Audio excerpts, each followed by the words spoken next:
Bismillahirrahmanirrahim. Alhamdulillahirabbil alamin wassalatu wassalamu ala Rasulillah sallallahu alaihi wasallam wa ala alihi wa sahbihi ajma'in. Amma ba'd.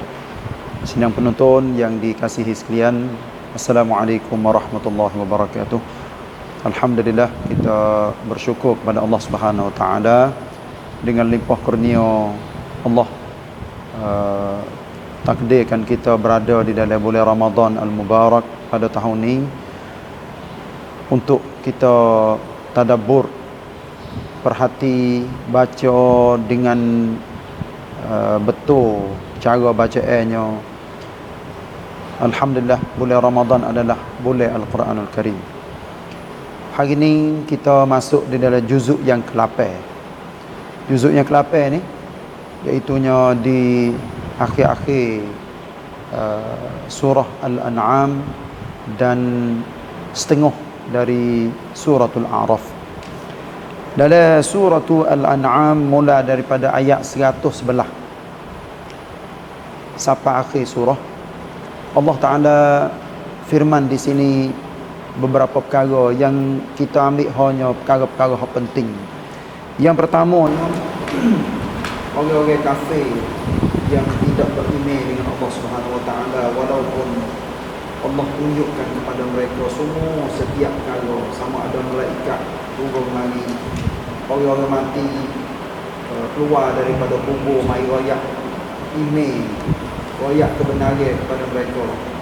Tapi bagi orang yang Allah Taala katuk itu hati mereka, tetap mereka tidak beriman kepada Allah. Hubungnya dengan Allah tanya kita, hukum adakah ada lagi ke hukum selain daripada hukum Allah yang lebih baik? Maka memang menjadi suatu perkara yang tidak dinafikan bahawa hukum Allah lah adalah hukum yang semolek-molek, sebaik-baik hukum yang Allah Ta'ala buat turun kepada umat Islam, terutamanya kepada kita semua untuk kita guna dan kita belajar mengetahuinya.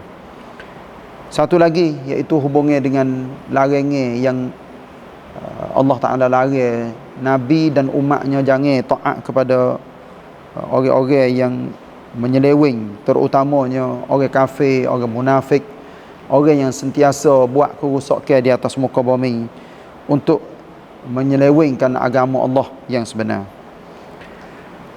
Selepas daripada tu Allah cerita pula hubungnya dengan makan rezeki yang dibahagi. Maka makanlah nate-nate yang disembelih dengan disebutnya bismillah ataupun dengan nama Allah Subhanahu wa taala.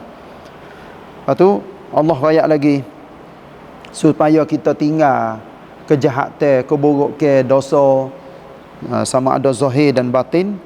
Dan Allah lebih mengetahui apa sahaja yang manusia buat, dan dialah akan membalas manusia mengikut apa yang dia buat. Lepas pada tu Allah banding nur cahaya iaitunya Islam dan Al-Quranul Karim sebagai nur kepada manusia yang dapat dia berjalan di atas muka bumi. Bandingnya manusia seperti orang mati. Apabila adanya Islam dan adanya iman, adanya Al-Quran di dalam hidup dia, maka akan bangun sekali lagi manusia supaya dia ada ruh, ada iman, boleh jalan di atas muka bumi. Seterusnya Allah Ta'ala cerita juga setiap tempat di atas muka bumi ni adanya orang kedebel, orang yang tidak turut ajaran Allah, dan orang yang takabur di atas muka bumi. Jadi biasanya orang kedebel ni dia turut hawa nafsu dia. Tuhan pun royak katanya mereka adalah turut nafsu mereka sendiri, tetapi mereka tidak mengetahui. Seterusnya Allah Ta'ala royak juga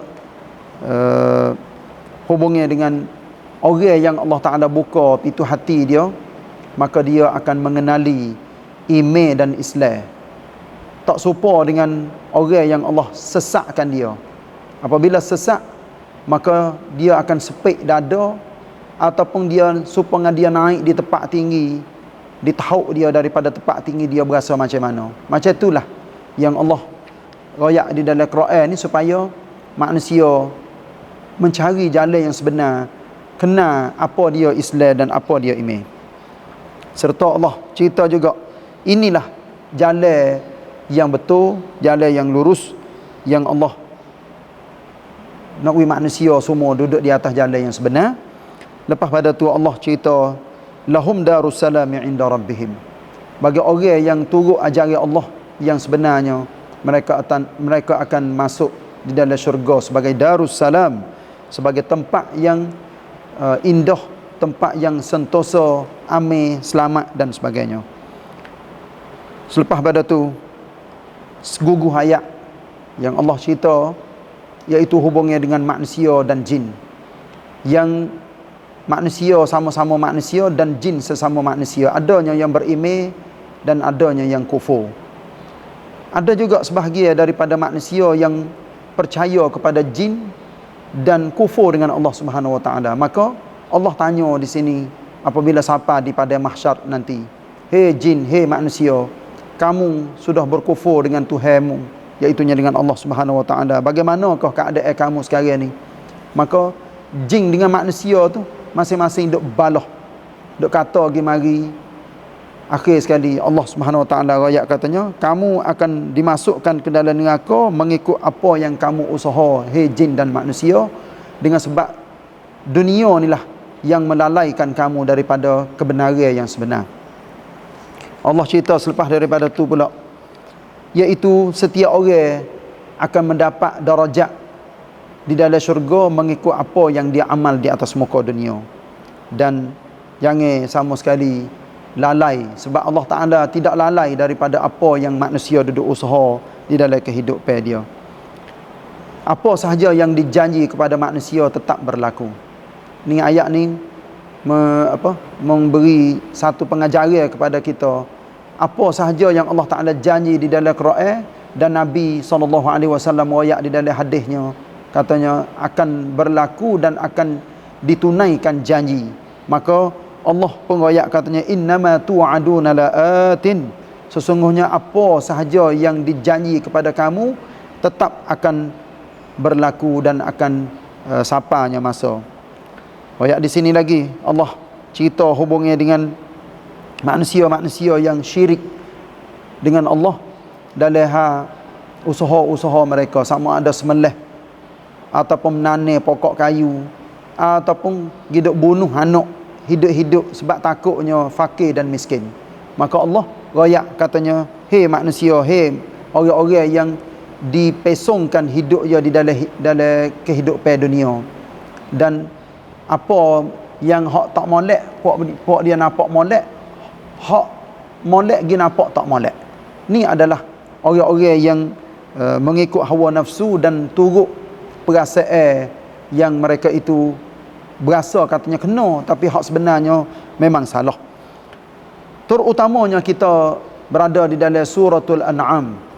Al-An'am artinya nate-nate ternak ke, iaitu nate seperti unta, lembu, kambing, bering, kibas dan sebagainya.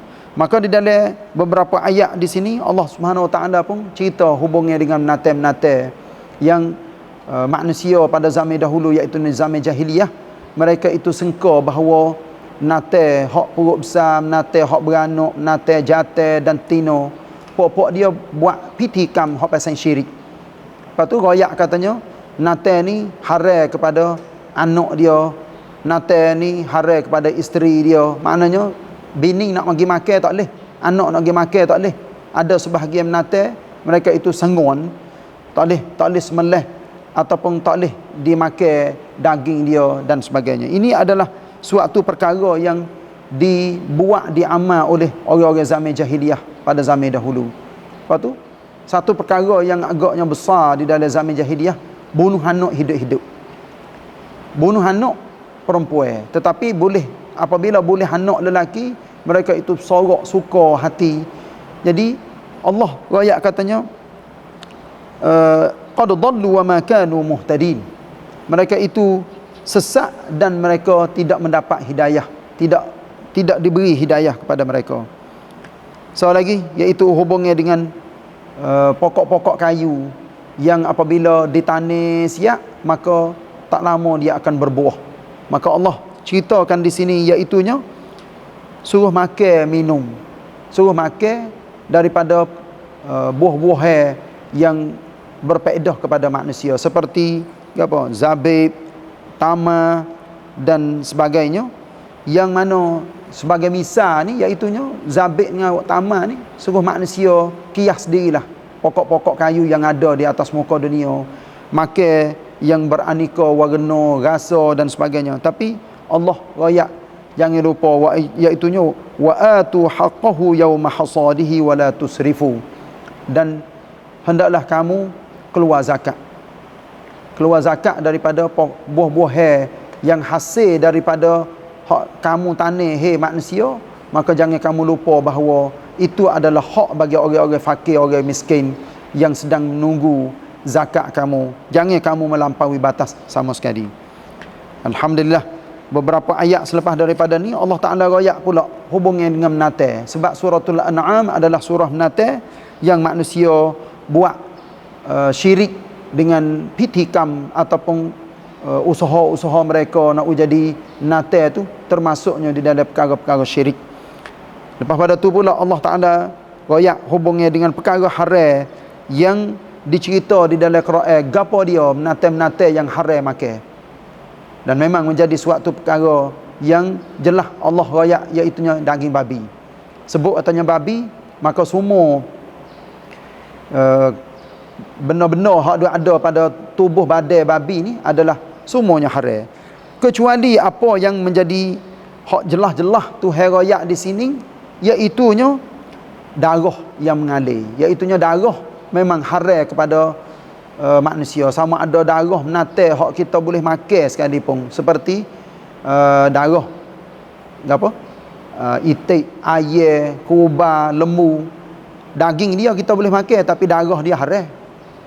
Ni semua jenis darah adalah dosa belaka kita makan. Walaupun daging dia kita boleh makan, apatah lagi nate-nate yang diharam oleh Allah Subhanahu Wa Taala, tak sewi kita makan daging dia dah. Allah Taala cerita di sini iaitunya daman masfuha, darah yang mengalir.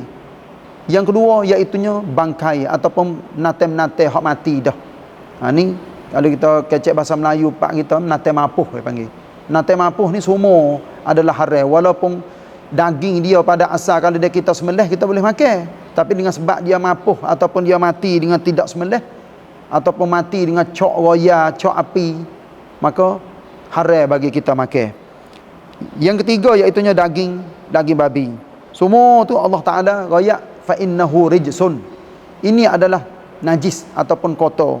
Ataupun seorang lagi nate yang disembelih bukan kerana Allah, kerana nak puja berala, puja tokong, puja kuala, puja hotel dan sebagainya, walaupun disembelih sekalipun. Ini adalah nate-nate yang diharam nak daging dia. Kecuali ni kecuali orang yang caping. Caping maksudnya orang yang duduk dalam keadaan darurah. Tak ada dah makan ni lain nak makan kecuali kena makan daging babi ataupun kena makan bangkai, kena makan nate-nate yang tidak disembelih. Ni dikira katanya Allah Taala beri ampun dan Allah lebih tahu apa orang kena duduk makan siapa kau nate-nate yang tidak sembelih ataupun nate haram. Sebab apa tu? Sebab nak jaga keselamatan diri, tubuh badan dan sebagainya.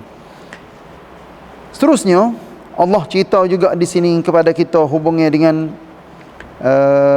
seruai-seruai supaya manusia ikut cara baik, iaitunya yang pertama, duduk di ayat yang ke-51 ni dalam suratul An'am, iaitu jangan syirik dengan Allah. Buat baik kepada dua ibu bapa. Jangan bunuh anak kerana takut fakir miskin. Sebab Allah lah yang beri rezeki kepada kamu dan kepada mereka. Allah royak lagi, jangan kamu menghampiri perkara-perkara yang dosa zahir dan batin, dan jangan bunuh manusia yang Allah Ta'ala haram bunuh. Ni perkara-perkara penting di dalam kehidupan manusia. Lagi Allah Ta'ala cerita juga dalam ayat 152, jangan khianat ataupun jangan ambil rapah harta benda anak yatim. Nah, kecuali dengan cara yang betul ataupun kita perongsai. Boleh kita guna harta anak yatim, tapi untuk nak jadi laba, nak untung, kita ambil duit dia tu pergi nego untung jadi sapa kepada anak-anak yatim. Satu lagi, timam nimai, suka menyuka pun suruh betul. Siapa jual, siapa beli, maka semua tu adalah muamalah sesama manusia. Allah royak di sini supaya manusia betul di dalam hal jual beli, suka menyuka dan timam nimai. Lepas tu apabila kamu sebut apa sahaja ataupun hukum satu-satu perkara, hendaklah kamu adil. Jangan lam-iang ataupun jangan cenderung kepada orang tu orang ni. Walaupun waris kita sendiri pun, kita jadi hakim, tapi anak kita, adik-beradik kita, mak pak kita buat salah, maka kita kena hukum mengikut hukum Allah. Dan Allah royak lagi supaya kita betul janji. Nah, betul tunai janji gapo sahaja yang kita janji. Lepas pada tu ayat 153 Allah royak, wa anna hadza sirati mustaqiman fattabi'uh. Inilah jalanku yang sebenar, jalan yang lurus, hendaklah kamu hai manusia semua pakai ikutlah apa yang menjadi jalan yang lurus. Jangan sama sekali kamu menyeleweng dan kamu keluar daripada jalan yang sebenar. Sebab orang yang keluar daripada jalan benar adalah orang yang berpecah daripada jalan Allah Subhanahu Wa Taala. Lepas pada itulah Allah royak kepada kita, mula di ayat 154 dan seterusnya, hubungnya dengan Allah waktu turun kitab Taurah kepada Nabi Musa alaihi salam, dan Allah royak nak pentingnya Al-Quranul Karim yang Allah waktu turun kepada Nabi Muhammad sallallahu alaihi wasallam dan kepada umat ni, supaya pakai ikut, pakai belajar, pakai ngaji, pakai kaji, pakai faham, pakai amal dan pakai sabar kepada manusia dan seterusnya. Seterusnya Allah royak sesiapa ni ayat 160. Sesiapa yang buat ataupun amal perkara baik, maka orang tu akan bolehnya 10 kali ganda. Ni rahmat Allah Ta'ala yang beri kepada hamba dia manusia, 10 kali ganda setiap kali hak kita buat baik. Tetapi benda hak kita buat jahat, dia balas kepada kita mengikut kejahatan tu. Kalau dia jahat kita buat, karuk kita buat, dosa kita buat besar setara mana, maka sekadar tu. Apatah lagi dosa-dosa kecil yang diampunkan kepada kita dengan sebab rahmat daripada Allah Subhanahu Wa Taala. Allah royak lagi kepada kita supaya kita ni mengaku ataupun ikrar dalam hidup kita. Inna salati wa nusuki wa mahyaya wa mamati lillahi rabbil alamin la syarika lahu wa bidzalika umirtu wa ana awwalul muslimin. Katakanlah, hai Muhammad, sesungguhnya salatku, ibadat hajiku, cara hidupku, cara matiku, semua tu adalah kerana Allah Subhanahu Wa Taala. Tidak ada syirik walaupun sikit. Sebab tu Allah royak kepada kita di sini yang kita selalu baca di dalam semaya, iaitu ada di dalam suratul An'am ayat yang ke-162, 163, yang kita sendiri mengaku supaya kita ni adalah manusia yang juruh, yang baik, yang mempunyai cara hidup yang tertentu, tidak ada syirik dengan Allah Subhanahu Wa Taala walaupun sikit. Akhir sekali, iaitu ayat akhir di dalam suratul An'am 165. Tuhan buat kita ni, Allah Ta'ala buat kita sebagai khalifah. Khalifah artinya pengganti Allah Ta'ala di atas muka bumi. Jadi Allah jadikan kita di atas muka bumi ni bergilir ataupun mari satu generasi ke satu generasi. Setiap yuk samai manusia tu adalah sebagai wakil Allah Ta'ala di atas muka bumi untuk nak menjadi bumi ni makmur, maju, dan Allah ujikan kita beberapa perkara. Allah beri kepada manusia memang tak sama. Orang tu orang ni, ada orang boleh banyak, ada orang boleh sikit rezeki. Ada orang tu dia dapat kelebihan yang lebih daripada orang-orang biasa. Semua tu liyabluwakum fima atakum. Tuhan katanya untuk dia ujikan kamu apa sahaja yang dia beri kepada kamu. Inna rabbaka sari'ul iqabi wa innahu laghafurur rahim. Sesungguhnya Allah amat cepat balas apa sahaja yang menjadi balasan kepada manusia, dan dialah yang amat pengampun lagi amat mengasihani. Ini dalam surah Al-An'am. Dalam juzuk yang ke-8 juga sempena dengan kita berada di dalam bulan Ramadan, hari yang ke-8, maka satu surah lagi yang agaknya panjang, suratul A'raf. Suratul A'raf mula dengan alif lam mim sad.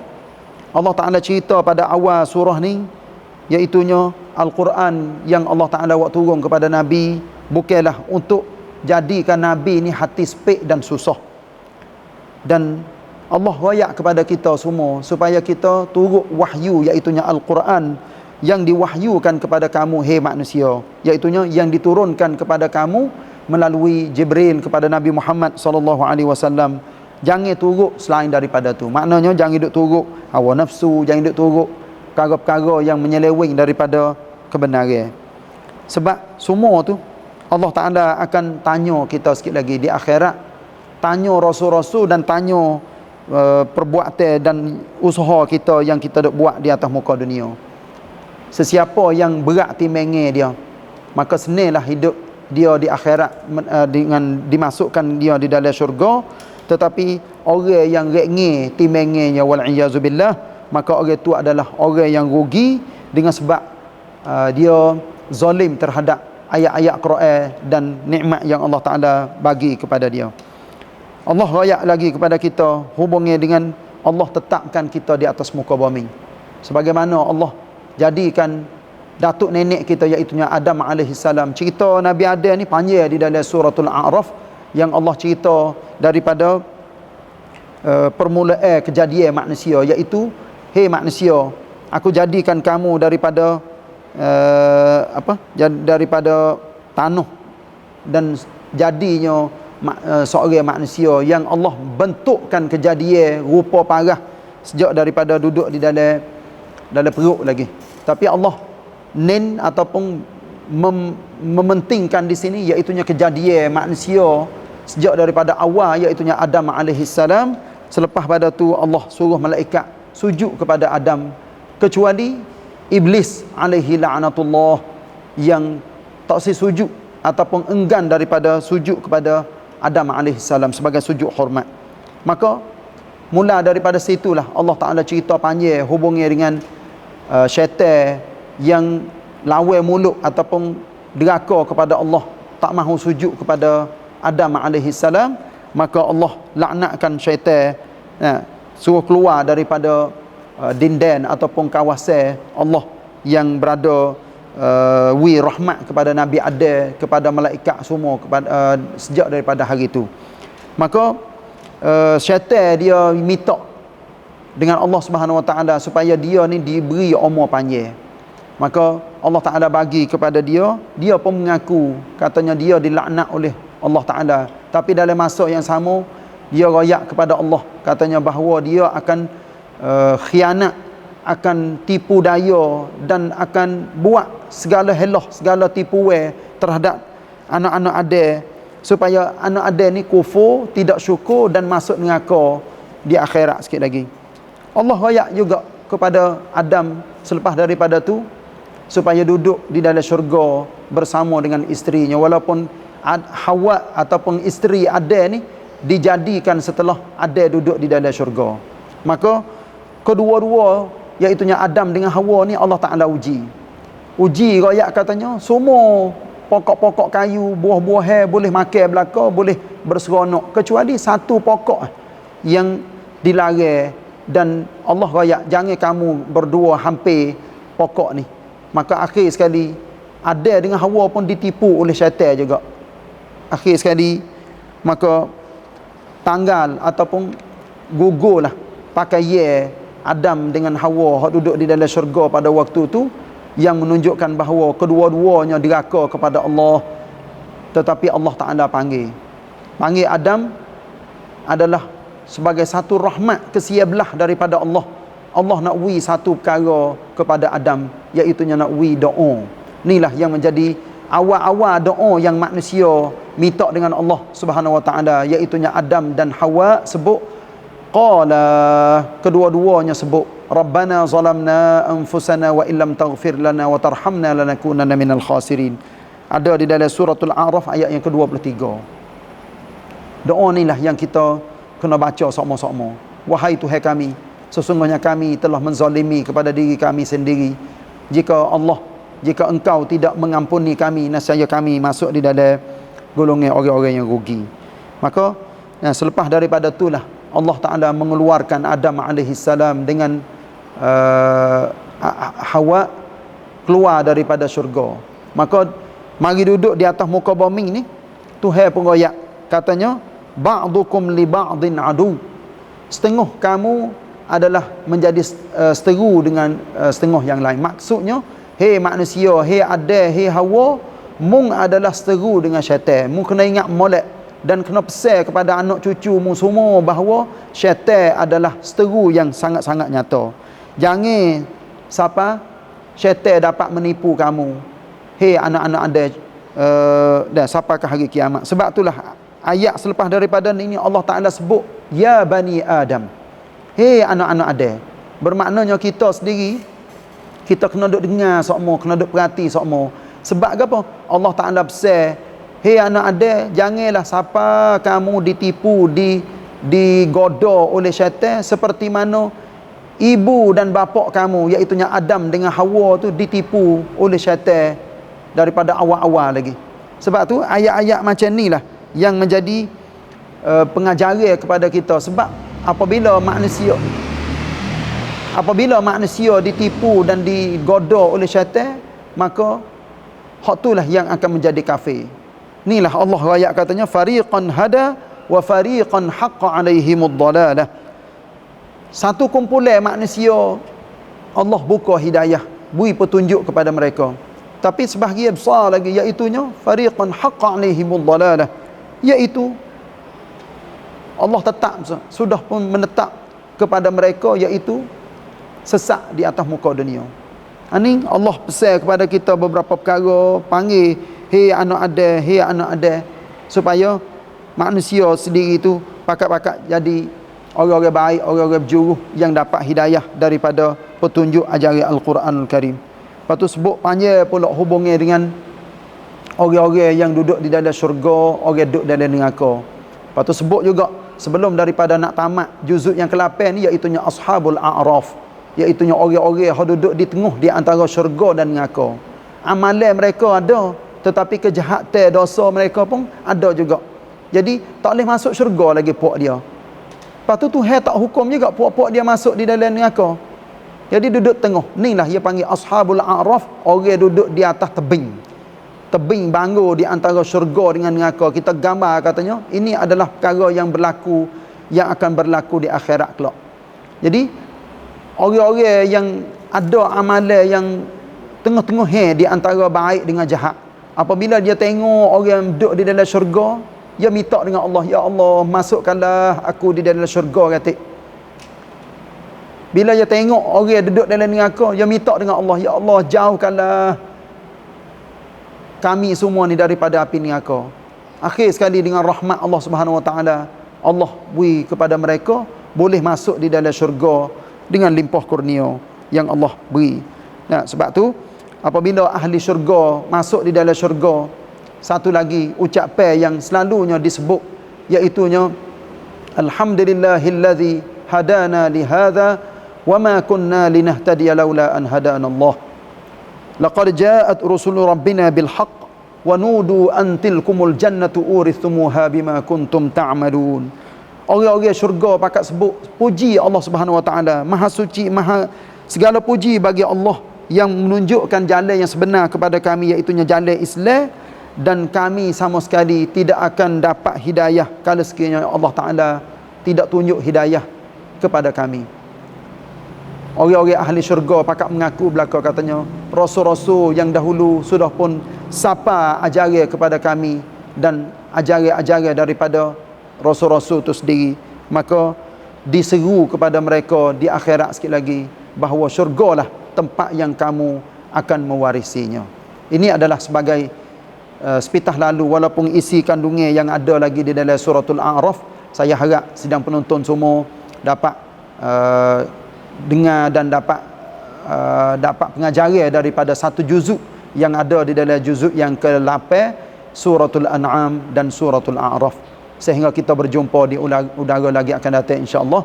Sekadar inilah, wallahu taala a'lam, wa sallallahu ala nabina Muhammad wa ala alihi wa sahbihi wasallam. Wassalamualaikum warahmatullahi wabarakatuh.